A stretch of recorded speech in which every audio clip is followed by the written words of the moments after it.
Something a little different today. Some RPG monsters.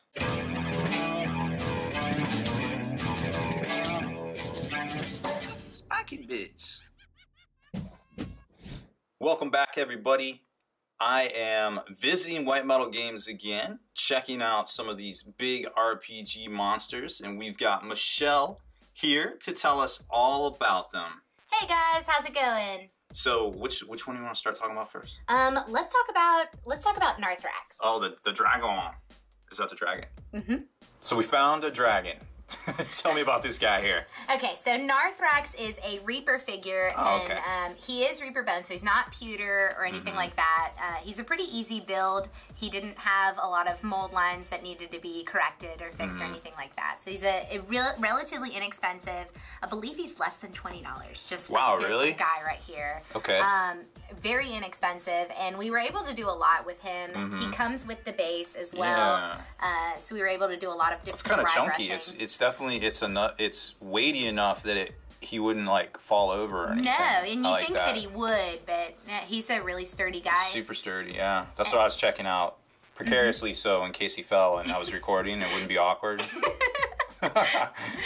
Yeah, the thing about, and I also do all the shipping for White Metal Games. Oh, so okay. As far as easy to package, easy to send to our clients who commission him, he's a piece of cake. He's really easy to wrap up and take anywhere. So he's good for your casual D&D games. If you're finally hitting those level 18, level 19 D&D characters, then you can finally go against a dragon.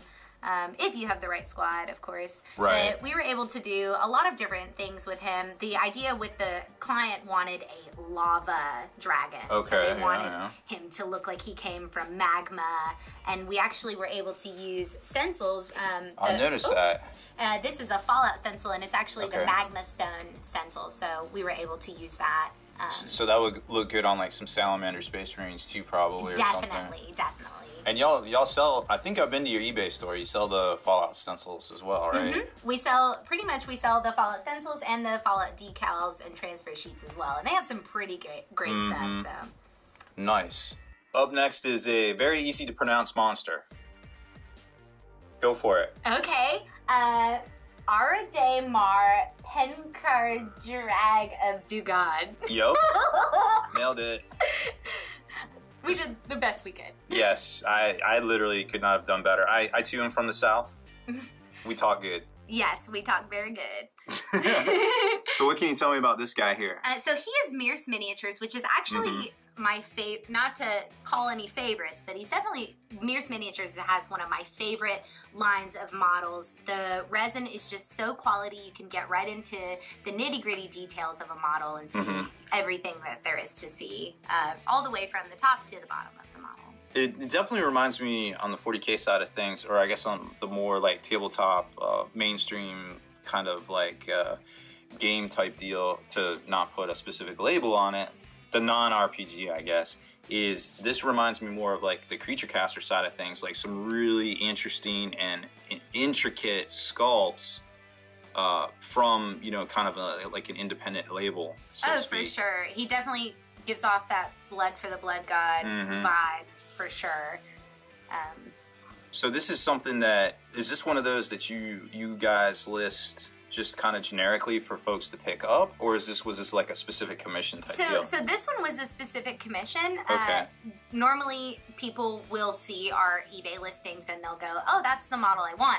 But sometimes we will list a different model and it'll say Mears Miniatures, and we'll get a message and they'll say, oh, you guys do Mears Miniatures. Have you ever done this model? And we can say we haven't, but we absolutely can. Or most of the time we can at this point. We've had the experience with the Mears Miniatures.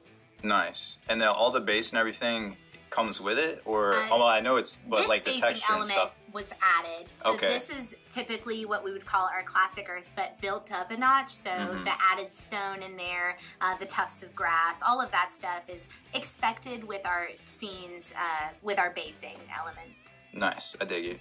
It's a spider. It's a spider.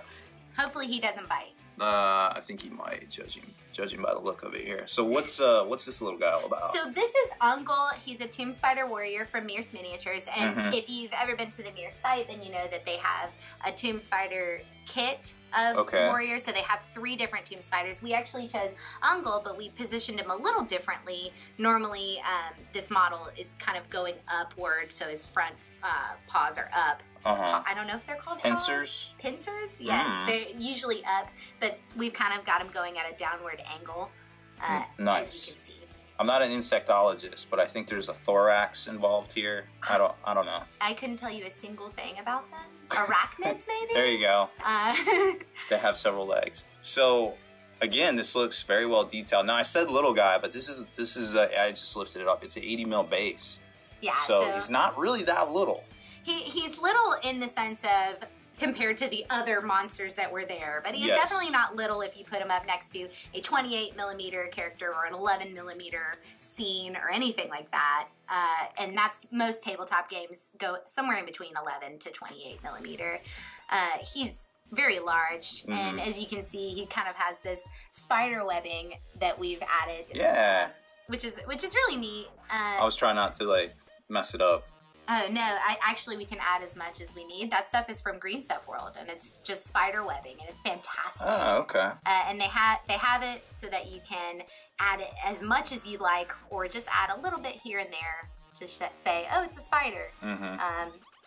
As you can see, we did a little bit of freehanding on top. Yeah, the print back there or something. Again, not an insectologist. I don't know what that thing's called. The pattern, I don't know either. I don't know anything about bugs or arachnids. It definitely looks cool. And you got the built-up earth again? That's not part of the base? Okay. No, so that's the classic earth base, but again, revamped a little bit. So our normal classic earth, which I think you'll be able to see on some of our other models. You can see it on our Flickr page, on any of our social medias. You can see what our normal classic earth is. But this one, we add a little bit more rocks, maybe do a little bit more wash to the base, weathering on the stone, and that kind of stuff. So. A new challenger has entered the arena? His name is Vak Moraine. You said that way better than I could, I feel like. I don't know. I think I put like a little Latin in there. I don't know. No, that's fine. So what? We got another, this looks like a Mears guy. This is totally Mears. Okay. He is a Mears Miniatures. He's sort of a frost troll, I guess you would say. Or you could maybe frost on him? I don't know. Yeah, definitely cold, which fits with the weather right now. Yes, pretty nuts. But this could be pretty much anything. It wouldn't have to be frost. It could be like stone, maybe. Or right. Just y'all just happen to paint it frost. We happen to paint him that. But he could be. I mean, he could have shards of glass coming out of him. It really just depends on how you interpret a model. For this one, we decided to make him in the icy realms of the north. Oh, I definitely dig that. And what else can you tell us about this? It looks like we got some snow texture down there. Again, the detail's great. So snow basing, and I really think that basing is so underrated because the model is the showpiece, and you want everything to come from the ground up, focusing on the face or the high details of a model, but it all starts from the ground up. So the basing is really, really important for setting the scene of a model, I believe. Oh yeah, 100%. That's definitely one of the things you definitely need to practice as an artist is accenting and not overpowering your model with the base there. And I definitely like how y'all did that with I'm definitely a fan of the chunky snow. I got a couple of tutorials up on how to do a very similar process, it looks like, so I'm digging that. So this guy, again, this is something that you guys list on your eBay, and sometimes he would be listed on our eBay, and we're actually working on revamping our store on the White Metal Games website. Oh, okay. And we'll be adding different miniatures onto there over the course of the next couple months. So I'm excited for that. Heck yeah, sounds good. He's also got a hint of OSL coming out of the top so that it reflects from the light hitting him. Oh yeah, I definitely see that. Here's my favorite guy. Who's a big boy? This guy clearly is. Oh my goodness. So this is Blood Maw Boar. He is a Mears Miniatures model as well. Man, I don't even know where to start with this thing. So this looks like it might actually be kind of, air quotes, easy to paint.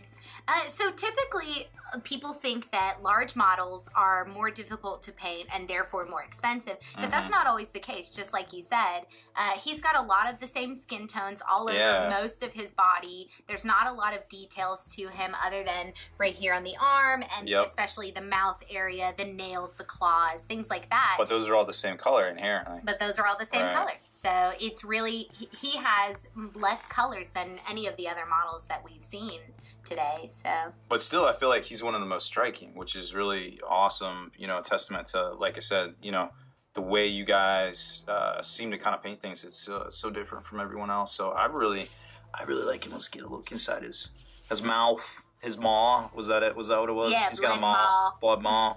Get on in there. So again, another thing you guys regularly list up on eBay, or yes, it would be on eBay and anywhere else. You can contact us to do a commission. Just you can email us, you can message us, you can fill out a quote request form. We're everywhere.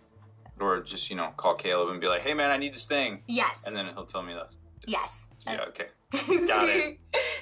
Okay, I take it all back. This guy's the big boy. He definitely is the final boss, considering he's a god in D&D. So this is Orcas, and he is from the Gale Force 9 D&D Collectors series. So he definitely has lots of elements to him, not just his body or his wings or his scepter, but the basing, the chair, everything that's going on with him. And this is all like one piece, basically, right? Yes, it took a little bit of assembly, but generally the chair all comes together. Yeah. The body just has to be assembled and sat. Oh, okay, that's down. what it was.